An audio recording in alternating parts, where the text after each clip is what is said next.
गोबावनि उनावसो दिनै नुजाफैबायलै गाइसमोन नोंथांमोननि गेजेराव गुरब्लानो लाइभआव आरोना सोर मा खालामदों गाइसमोन आदै मादै फोदैमोन एसे खोन्थाहरदो ओरै आलु बारियावसो दंफैयो आङो एकदमबारे नैयाव आलु गायजोबदों आरोना गैया रज'थ'वाखैनो बर्थमान नांबावगोन खोमा एसे साननैसो दाख्लैनि अखायाव एसे सुंदेरदों बिजौ बिजौआ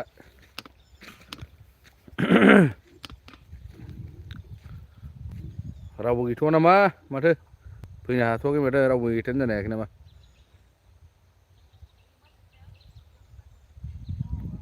औ सासे फैदोंलै जोंना सोरलै बेबा एसे सापर्ट खालामदोब्रा दिनैसो फार्स्ट नै सेकेन्ड बार खोमा लाइभआव फैनाया आङो इउटुबाव बारा लाइभआव फैनायानो जाया एसे होगारनांगौ आरो ना माने इउटुबावबो एसे आन्दाज खालामो मालिकआ बे अनारा नंगौना नङा होननानै आरो ओइ आब' साला जोंना आब'सो माथो ओइ आब' नोंनाथ' पियार जासुलाया लेंहरगासिनोलै माबायाव साहित्य सभायाव डिमाकुसियाव फैदोब्रा एसे बेरायनो जमानो इन्टारेस्टनो फैदो आब' फैगोन ना फैया डिमाकुसियाव बेरायनो पियार जासुलाया लिंहरगासिनो नोंखौ दा पियार जासुलाया बोरैबा नायसनबाय बायबा दाय जालाबायगोन नामाब्रा है दाय जानाङालै फसायोनो नोंखौ पियार जासुला फंबाय ए बिजु दैमारि मा ओंख्रि आदा औ अ जोंहा अमा बेदरसोमोनलै अमा बेदर जायै जायैनो एकदमबारे बोरैबा जालायलांबाय मानसिफोरानो अमा बुन्दा साइज होनायसो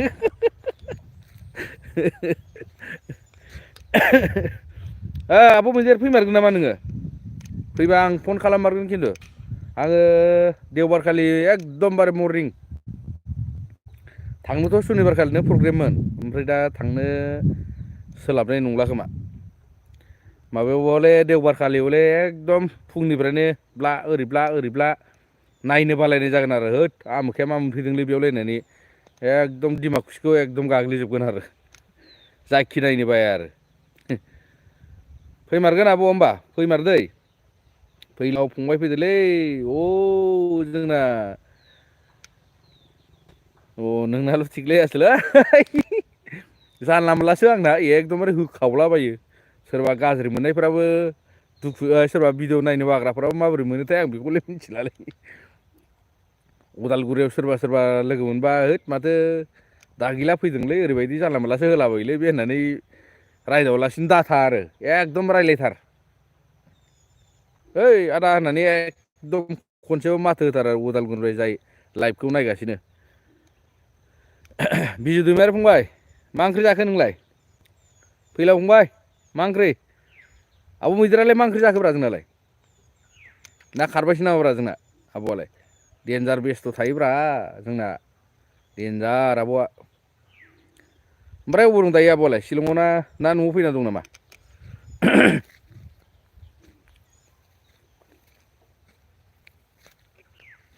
न'आव फैना दंबा आङो कल खालाममारगोन र' नोंखौ बायसान्सआव थाङोना थाङा र' थांमारदै एकदम लोगो हमथार देवबारखालि नोंसिनिफ्रायथ' खै घन्टा लागोनथाय आब' मैदेरमोननिफ्राय घग्राजुलिनिफ्राय हमना ला 1 घन्टा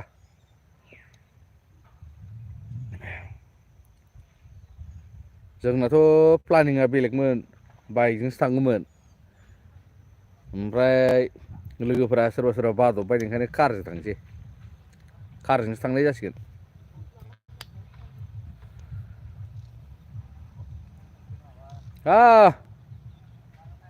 होलांबायानो मालाय नै उदालगुरि थांबायानो बिहाव थानाया मालाय डिमाकुसि खाथिना एकदम बरिया जाथारबायब्रा बिसिना आइलै आंनो थांगासिनो होनना बुंनानै एकदमबारे दाउला खासि गिदिर गिदिर हांसो बुथारना दोनबावलायसिगोनसो दा जानोल' थांदो आरो बिजामादैया फिसाजोजों थांफाना जोंफोरना उदालगुरिनिबो नङा नालाय नैलै एसे इउटुबाव लागावदों आं सम सम ओंखारनांगौ जायोलै जोंना ओंखाराबाबो जाया इउटुबनि अनारानो माबा ओइ यूट्यूब का ओनर ये नहीं ये होननानै दानना होबाबो सेस गैया डाक्टारा सेटेप होननायनि बायदि एखे जाथारबाय आरो ओमफ्राय ओइ जोंना माथो बिब'आ लागाव लांदों स्कुटिजों माथो हरजायालै लाइभ होनायफ्राव डिस्टार्ब रायज्लायहरलाबाय थायो ओइ सर्ट किं लाइक डन आदा अ बरिया फंबाय बरिया माबोरै खबरफ्रा डिमाकुसि फैदो एसे बेरायनो जोंना आब' मैदेरा खारलायबाय दै लाइभनिफ्राय आं मिथिखादों फैलाव ब्रादाराबो थांबाय नामाब्रा जोंनालाय बिजु दैमारि ब्रादाराबो थांबाय नामा आलुबारि गेजेरावसो दंफैयोलै नै रावबो नुखाया मानसिफोर थाबा एसे बोरैबा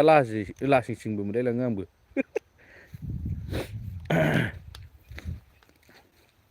सान्दुङा थिं थिंथारलै एकदम गरम सोरबा सोरबा अखा हादों नामा लोगोफोर जोंनाथ' अखा हानाया गैया दाख्लैबाबो अखा हादोंमोन आरो हानायालाय औ रबिन्द्र दैमारि फंबाय मारै खबरा मारै थांमारगोन नामा माबायाव डिमाकुसियाव लोगो हमदै आरो जायफोर नायदों लाइभखौ उदालगुरिनिफ्राय एकदम माथो होथार खिन्थु नुनायाथ' सोरबा सोरबा नुबायानो थाखायो होमबाबो माथो होथार आरो नङाबा गाज्रि मोनोना गोसोआ उनावसो कमेन्टआव खोन्थाहरसिगोन नोंसोरो ओइ आदा दाख्लै नोंखौ नुदोंमोन ओरैबायदि हेन टेन होननानै एकदम फेस टु फेस रायज्लायथारनांगौब्रा मानसिजोंनो बे कमेन्टआव खोन्थानायखौ एसे बोरैबा मोनोना अ मा होनदों सर्ट किंआ जोंना आदा जों दा सान्दि मा लं थं जुगा जालायखो जोंना नयन बरगयारिया दांखावबाय मोजां गाज्रि एकदम बोराय बुरि एकदम सिख्ला जा हिनजाव जा हाबा जानायानो जा हाबा जायियानो जा एकदम दांखावथारो माथो एकदम आथिं ओरै थिखोलाबायनानै बोरैबा बार नांलायनाय जिहं हं होनलायनाय सेव होनलायनाय बार नांलायो आरो एकदम बारल'नाया नायजाया एकदम खिथु सोमावनाय ओरै खये खथे जालायबावोसो देन्जार नाम्बार वान फेमास एकदमबारे माबा मोनथारनांगौलै बियो एवार्ड मोनथारनांगौ नैबे समाव जोंना नयन बरगयारि ब्रादारा माने मेथाइआथ' एफा गाज्रि नङा दानि जुगजों मिलायनाय गोरोबनाय मेथाइसो बानायदों नालाय जोंना नयन दायाबो नयन बरगयारि ब्रादारा सोरबा सोरबा बेखौनो गाज्रि मोनो आरोना मोनसे जकिं टाइप होनना सं होना जों सानना लानांगोन आरो जों गावनि गेजेर ना सोरबाथ' गाज्रि सानग्रा गाज्रि फिलिंसआव थांबा गाज्रिखौनो सानखागोन नङा होमबा मोजां सानबा मोजां फैगोन नङा होमबा मानसिनालाय आरो ओरैबा ओरै नङा होनबा औ जोंना अमित दैमारि फैदोंलै हाय सालथे हाय लोगो मोनगोन साहित्य सभायाव फै बिराद हिट जाखादों ओइ एकदम लागावखादों होखावखादोंब्रा बाला मानसिफ्रा मावखेखादोंब्रा रिल्सआथ' मा नायनो बाला हाबा जानाया होन सिख्लायानो होन दांखावखादों एकदम बारल'फानोसो गोसो जायो दालै आंहा बिदि नुबाथाय एकदम गरमजों गरमसो एकदम मोसाफानो लुगैलायो बाला ओइ सासेयाथ' रदै माबा मोनसे नाम दंमोन देन्जार मोसाखावबायलै बेयावलाय होद भिउसआबो थांदोंलै बाला लंथं जुगा फैफिनबाय लंथं जुगा फैफिनबाय 2 लाखसो सामथिं ना बारासो जाबावदों खोमालै 2 लाखनि 2,70,000 भिउस मोनखादों खोमा बे बाला सानसेयावनो मैया माबा मोनसे नाममोनलै फेसबुकआवसोलै बोरैबा आखरमोन फार्स्टआव नोगोद भिउस जाखादों आरोना ओइ जोंना आसोला माथो काइन मास्टार हरलै दानो आयै माबा काइन मास्टार आं माबा दहाय वाट्सएपखौ बिराद गोबावनि उनाव दहायसो नायदों ओमफ्राय काइन मास्टारखौ आं दा हरगोन र' नोंनो बिराद डिस्टार्ब जामारो जोंना इउटुबारफोरना माथो होनबावनो आरो ओइ हरगोन आं दा हरगोन आसोल ओमफ्राय जानाय लोंनाय सोलिबाय ना जायाखै गरमथारलै नै आलुबारियावसो दंफैयो आङो ओरै बारियाव ओमफ्राय डिउटि थांदों दा एंथोनी भाई ड्यूटी गया है क्या? बोलो बोलो। उमेद दैमारि व्हाट्सएप नम्बर को हरलाय सालते। दा हरगोन आं र' नङाबा माबा ला दे दानलाखा 9365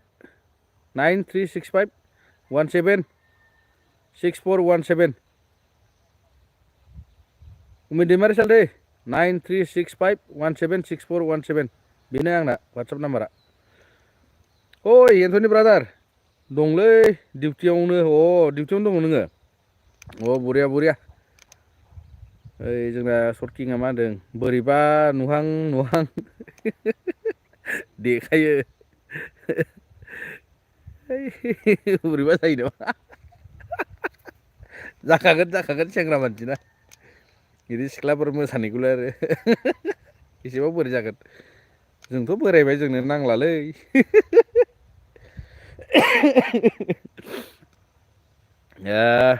रन्जय बसुमतारी मा खालामदों आदा? दङ नै ओरैनो आल्थु फाल्थु बिराद गोबाव जाबायमोन आङो इउटुबाव लाइभ होयैया। ओंखायनो सम फैगारनांगौ होननायखायनो फैलाबायदोलां। इउटुबाबो अनार नंगौना नंलाब्रा होनना सानोना ओंखायनो लाइभखौ होदावनांगौ। मास मोनसेयाव खेबसेयाथ' होथारनांगौ इउटुबाव होनबासो आरो मोजां माबा जायो।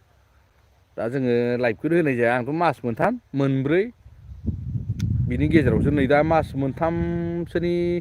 उनावसो नै दा दिनै लाइभ होदों आरो आं इउटुबाव खनसेल'।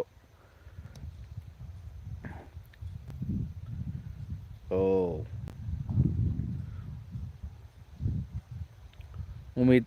दैमारि माखौ बुंफिननो नाम्बारा रिपिट खालामना खोनासं दे 939365176417 बा नैबे फेसबुकाव थांना मेसेन्जाराव खालाम प्रकाश बिएम होननाय दं फेसबुकाव मेसेन्जाराव मेसेज खालाम प्रकाश बिएम होनो आरोना। रन्जय बसुमतारी दाख्लि नोंखौ नुबोदोंमोनलै आदा नगदायाव। नगदायावथ' नुखागोन नगदायावनो थाखायोना आङो नगदा सेन्टारावनो थाखायो आङो। माथो होनांगौब्रा रायदावनांगौ माबा गावसोर रायदावगाना मानसिफोरखौ नुबा रायदावनांगौ। जाबाय सालथे बरिया बरिया मेसेज खालाम दा वाट्सएपआव। ओमफ्राय थांमारदै एकदम डिमाकुसियाव बेरायनांगौ जा ओरैबा ब्ला नायनो बालायनाय आरो इसोरखौ नायनो बाबायलै नायनो गगा मोनना दंलै दाख्लै एकदमबारे हरजों हर भैरब कुन्दनिफ्राय डाइरेक्ट बाहेर फैबायना न'आव नोगोद थान्दाखा ओरैबायदि सुहाबखायो होमबाबो एकदम साखावनाय जरावनो जर होनाय बायदि एकदम होबोखाबाय आरो भैरब कुन्दनिफ्राय डाइरेक्ट न'।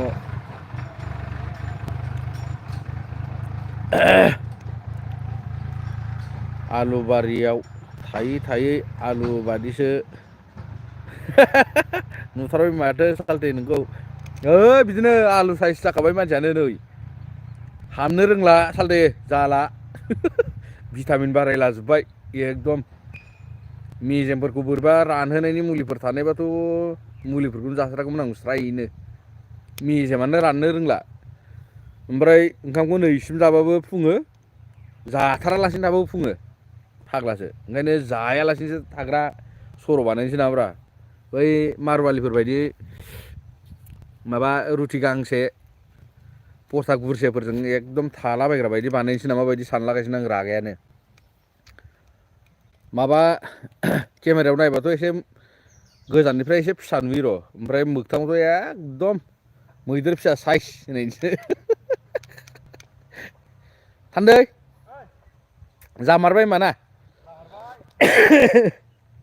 डिमाकुसियाव गुरब्ला मोनहैसिगोन होनबा देवबारखालि फुङाव दे ओइ जोंना माथो जितेन फंबाय फैदों माथो मामु मैं जुआ नहब आरो प्रग्राम सलिब प्रग्रामाथ' जाखागोन। प्रग्रामा अबाव होनदों नोंसिना जितेन भाइ प्रग्रामा अबाव होनदों?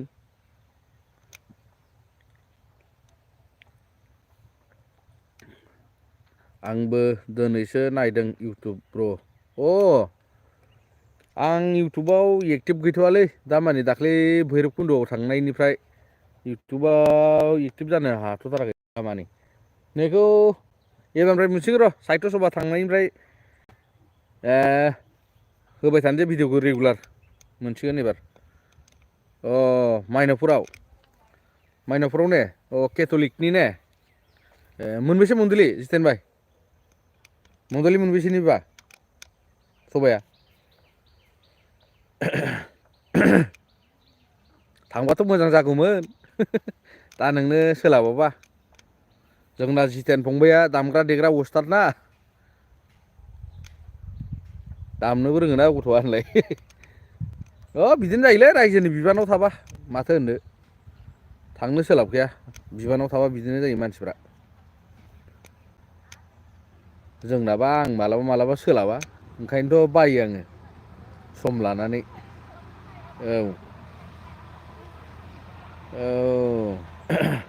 दाना सिख्लाखौसो नागिरो सालथे नोंसोर बायदियासो हिट जाना दं सालथे नायो खोमा नायग्राफ्रा माथो होनो जोंनाथ' आरो भिडिअ'आ एसे बोरैबा गला टाइप देन्जारसो फैखायो नालाय नायो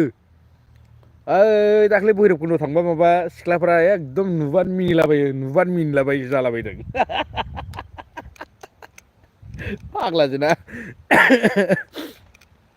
ओमफ्राय सोरबा सिनायनाया डाइरेक्ट बम सार जालायबावदों आरो सिनायो बांसिन मानसिफ्रानो नायो सुमि बिनानाव फैदोंलै जोंना माथो गुड मर्निं बिनानाव गुड मर्निं नोंखौ दहाय रिल्सआवसो नुदोंमोनब्रा आङो बैनायखौ एसे माबा जावहरलाबायनाय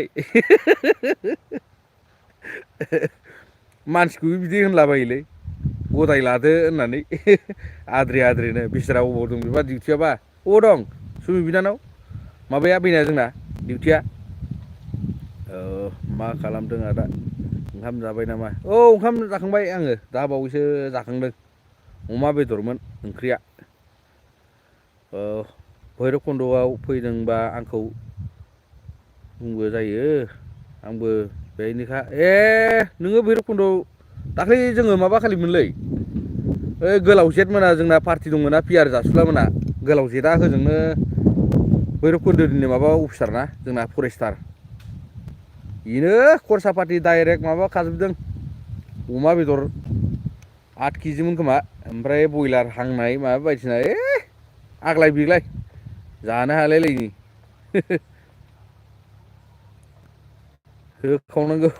होखावनांगौ सुइटि बर' खुलुमबाय बिनानाव खुलुमबाय मोजां मारै खबरफोरा नोंना दा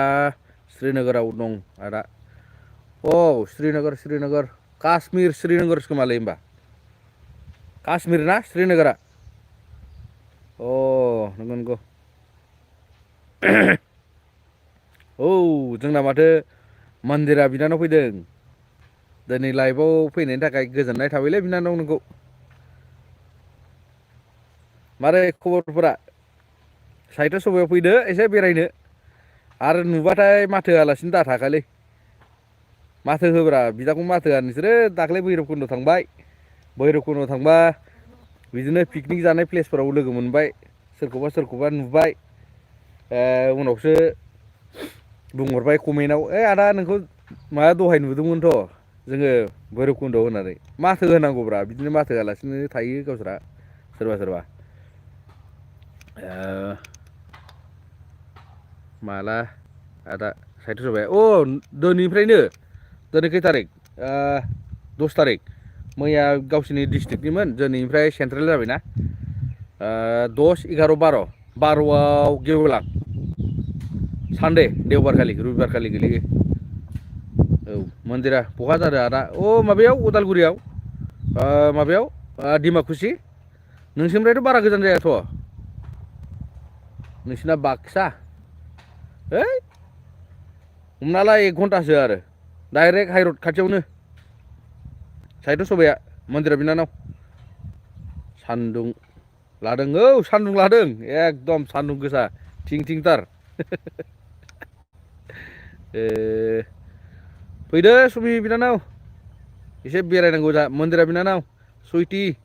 बिनानाव जोंना फैदो एसे बेरायनांगौलै गलाल' नुखायो नोंखौ आदा जालायो दिदोम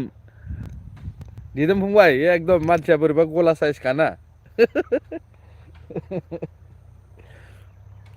एकदम इयावसो फिसासा नुदोंलै नोंसोर आंखौ मोगथाङावबा सिनायनायसो नंबाव खोमा एकदम मैदेर लोदो साइज होनायसो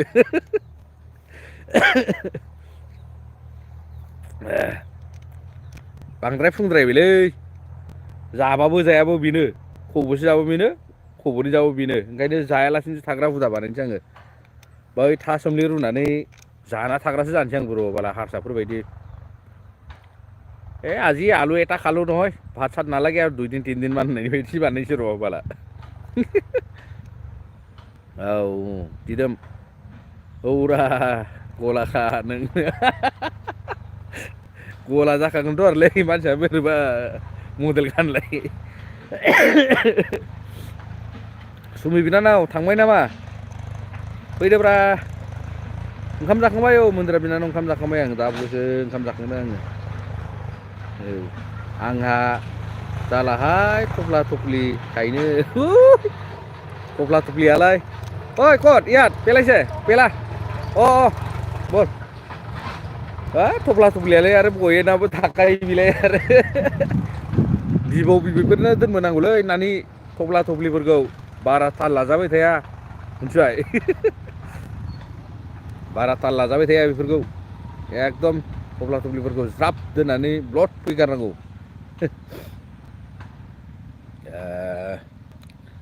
गोथार सोरां बर' औ जोंना गोथार सोरां बर' फैदोंलै नाङालै बार बार फाटा फाटि भिडिअ होनांगौनो होखावनांगौलै फाटा फाटि भिडिअ होखावनांगौ ओइ आंलाय दांखावखायो माथो दामानिसो एसे द्रप दंथ'यो एकदम गोसोबानो जानला मोनला बानायलाबायबानो जायो गोसो जाबानोलाय होखावखायो माथो आंलाय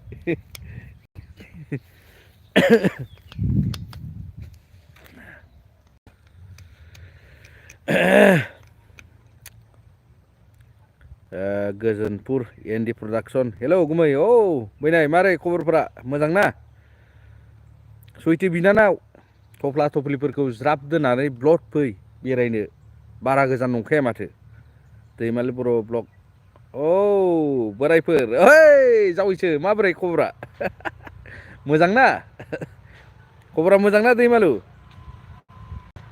फैदो फैदो बेरायनो फैदो ओइ बायदेव বা কি আনিছে এইটো কি কৰিব ইমান অলপ दैमालु जावैसो फैदो बेरायनो आदा नोंनि भिडिअ'फोरखौ नायबा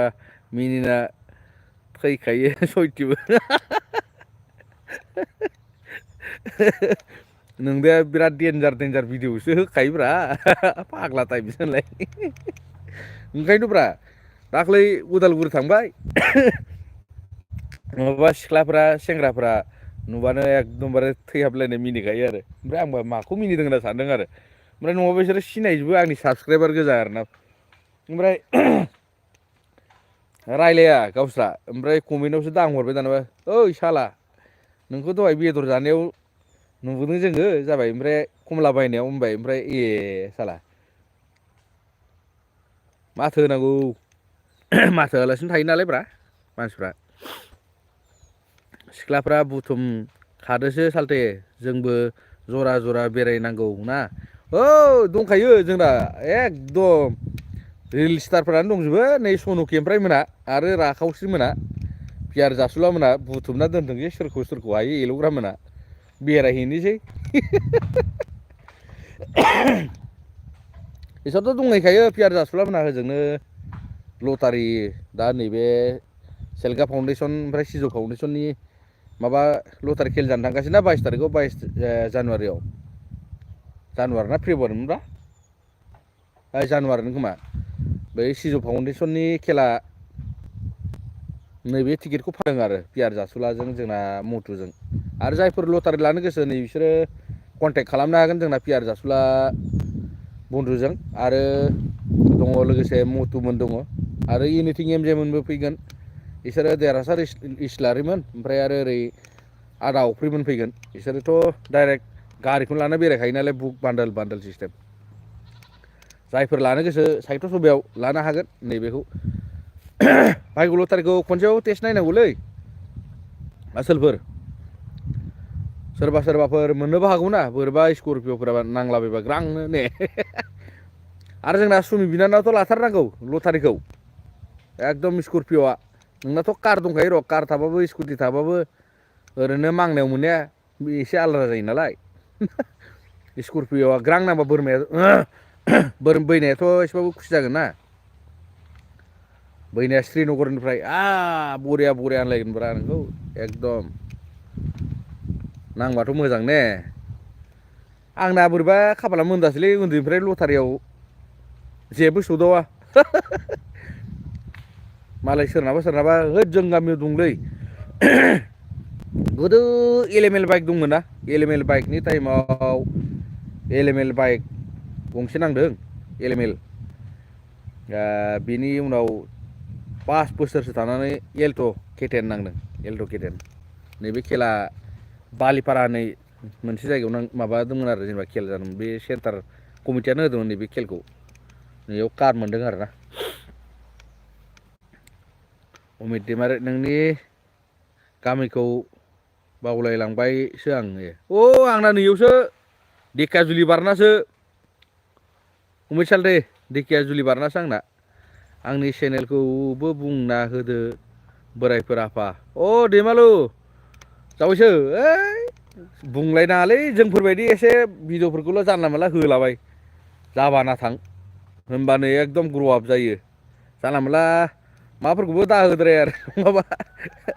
बोरैबा जालाबायनो नागिरो मन्दिरा बिनानाव जोनोमनिफ्राय लटारिखौनो लाफेराखै आं आदा आं लाबायलै नांफेरालै ओइ फुजाफोरावबो फुजा मेलायाव दाख्लैबावै गेलेनाया माबा मगासो मोनलाबायदों जगसो मोनलाबायदों मालायफ्रा गिदिर बुस्थु मोनलाबायो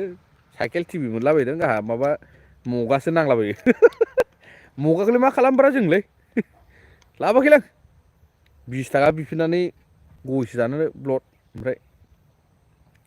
नांफेरा नसिबाव गैया बेफोरो खामानि गैया होमबाबो एसे टेस्ट खालामनांगौ आरो सम लानानै बायसान्सआव मानसिना खाफालाबो एखे थायाना मालाबा समाव एक्सिडेन्ट जालाङो थाबनो रावबो हमनो हास्लाबा माने ओंखायनो एसे ट्रायबो नायनांगौ मानसिया लानाय नैखौ खिन्थु खेला बिराद गिदिर ना आल्ट्रा बासआनो गंथाम गंब्रैसो दङ बलेर' स्करपिअ थार सुइफ्ट डिजार एल्ट' केटेन ब्रेजाफोर माने नुदों माथो ओमफ्राय एक्सप्रेस'फोरबो दंलाबायो बाइकआथ' स्कुटिनिफ्राय हमना ला टटेल एभ्रिथिं माबासिम दं खोमा हिमालयानसिम दं दामिया आरो जेनेबा लानाय आंबो बुक मोनसे लानो नागिरदों र' नाम्बारखौ एकदम बुक मोनसे लाबाबो जाया नङालै एकदम गेजेर बासिना लालाबायनांगौ नांबाथ' नांबाय नाङाबो गैया आरो एसे ट्राय खालामनोसै नामा होनना सानगासिनो आं र' दाख्लि थांनाय सानदेआव थांनायाव आं धेकियाजुलियाव सालथे खाथि जायो जोंना बारा गोजान जायाना धेकियाजुलिया ओंखारदो जायखिजाया माबायाव सानदे जोंथ' 8टासोआव जेनेबा जोंथ' 7टासोआव मोनहैगोन बेरायनोसै एसे जमानो ना मिथिसार बसुमतारी खुलुमबाय आदा खुलुमबाय फंबाय गोजोननाय थाबाय ब्लगाव फैनायनि थाखाय एकदम दिनैसो मोनफेरदों ग्रोबनो नोंजों बोरै खबरा जाखांबाय नामा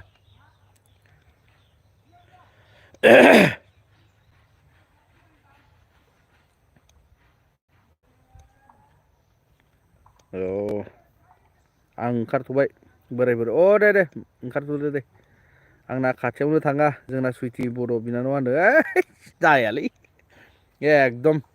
बार जावलिया बार बुनाय बायदिसो बुख्लेंखायो एकदम नसिबखौनो एकदम गोजानजों सेव होनलायनाय जाया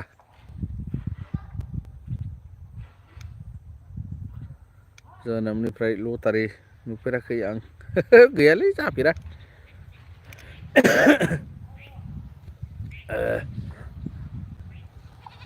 थांजोब्बाय नामा मानसिफ्रा जोंनाथ' आब' मैदेरा दसेल' फैबायलै माबा रिप्लायबो होफिनासै बेसेरिया बेस्थ' नामा आब' मैदेरा सुइटि बिनानावबो थांबाय नामा जोंना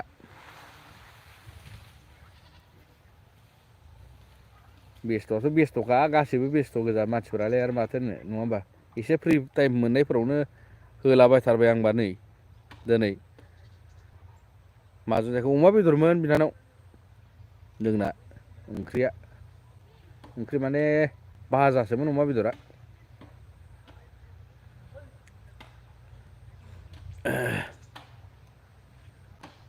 मन्दिरा बिनानावआ फैमारगोन नामा अ दिदोम औ थांगोन र' दा दसे उनाव एकदम थांगासिनो सम जाथ'वाखै माबायावसो थाङो आङो डाइरेक्ट 12ता 1तासोआवसो थांखायो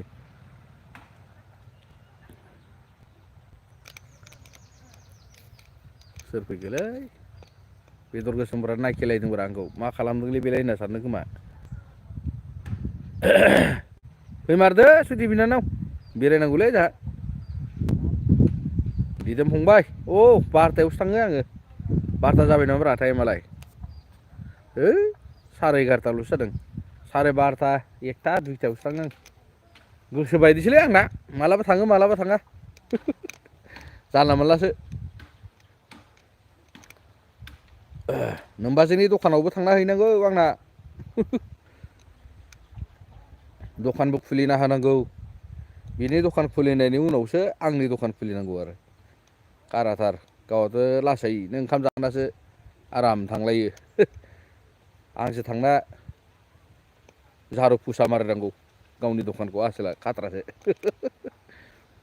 आंनालाय मा जानला मोनलाबाबो जायो आंनि दखाना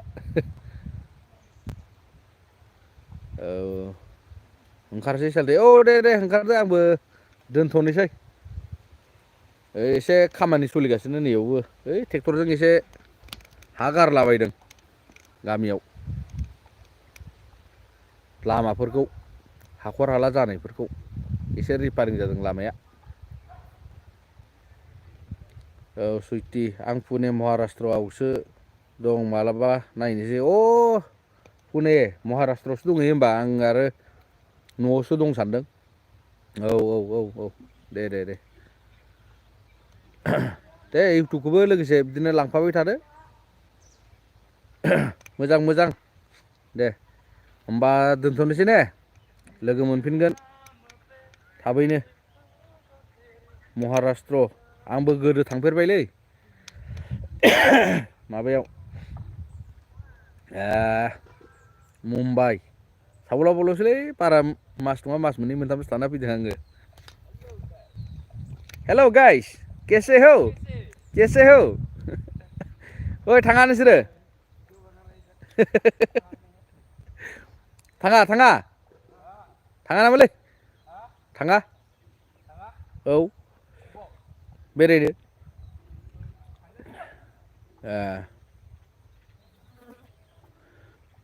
दे होनबा एसे गरमनो डाइलग होदो मा डाइलग होनो फंबाय गरमा नुगोन र' सानदेआव नुगोन नोंसोरो एकदम गरम हेभि गरम नुगोन जानला मोनला एकदम बाय ब्र' खुलुमबाय अके दे बरिया मोजां दे फैफिनगोन र' एकदम सानदेआव नेना था सानदेआव एकदम अपेन लाइभ श' होगोन आं माबायाव साहित्य सभाखौ एकदम अपेन जायफोर थांनो हायाखै नायनो आरोना आङो गोजानाव थानायफोराथ' आरो सोलाबाबो सोरबा बेस्थ' खामानियाव बेस्थ' सोरबा फैनो हायि थायो नङा होमबा बेफोर आं एकदम अपेन लाइभ श' होना होगोन नायल' आरो नैबे गंसे मबाइला एकदम ब्लग बानायग्रा भिडिअ बानायग्रा मबाइला बेलेग आलादा जागोन ओमफ्राय नैबे एकदम लाइभआवल' थागोन आरो 2 घन्टासो लाइभ होगोन आं इउटुबाव ओमफ्राय माबायावबो नुगोन फेसबुकआव प्रकाश BM सार्च खालामना नाय बेयाव 1 घन्टा होगोन ओमफ्राय इउटुबाव हले 2 घन्टा पाक्का होगोन आरो एकदम नायनो बालायनाय ओरैबा ओरै एकदम अपेन लाइभ थाबाय थागोन बियो डाइरेक्ट थाबाय थाखागोन आरो नायबायल' था जाय जाय नायनो गोसो आरोना स' गाइस दिनैनि लाइभ श'खौ नैबे खन्द'आवनो दोनथ'नांसिगोन दे बाय बाय लोगो मोनफिनगोन देवबाराव सानदे खालि एकदम सियर